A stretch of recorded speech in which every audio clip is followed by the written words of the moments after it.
Happy Holi. आप सबको happy Holi, safe Holi. ही प्रचलित कहानी है प्रहलाद। तो उनके पिता का नाम था हिरण्यकश्यपु। बहुत ही अभिमानी राजा थे। अभिमानी मतलब घमंड करते थे हम। तो हिरण्यकश्यपु क्या कहता था कि आप लोग मेरी पूजा करो, दूसरा कोई भगवान नहीं है। लेकिन जो प्रहलाद जी थे, उनका जन्म, उनके पूर्व जन्म का जो प्रताप था, उससे वो क्या कर रहे थे कि वो विष्णु भगवान की साधना कर रहे थे जन्म से ही। और वो 5 वर्ष के हुए तब तक हिरण्यकश्यपु ने बहुत सारे प्रयास किए।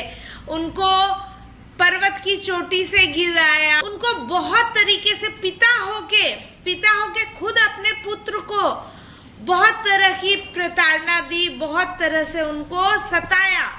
लेकिन प्रहलाद का बाल बाका नहीं हुआ।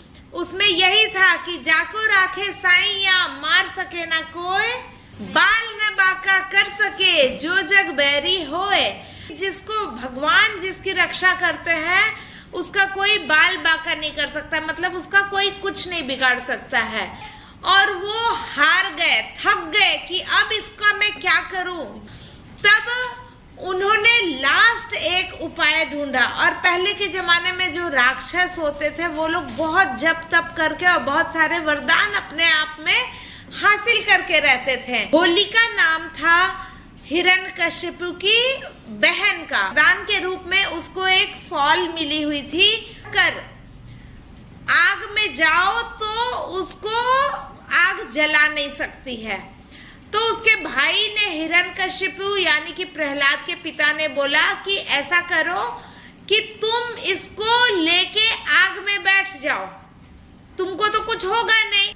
तो आग में होलिका अपने गोद में अपने भतीजे को लेके बैठी, विष्णु भगवान का जप करता रहा, ओम नमो भगवते वासुदेवाय, ओम नमो भगवते वासुदेवाय। लेकिन उसी समय हवा का झोंका, इतनी तेज हवा का झोंका चला और वो सॉल होलिका के ऊपर से उड़ के उसको ढक दिया।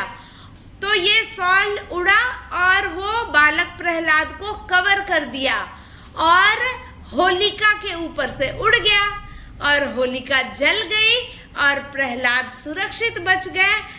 तभी से हम लोग ये होलिका दहन क्यों होता है? तो जब होलिका जल गई और प्रहलाद जी बच गए, तब से ये मान्यता है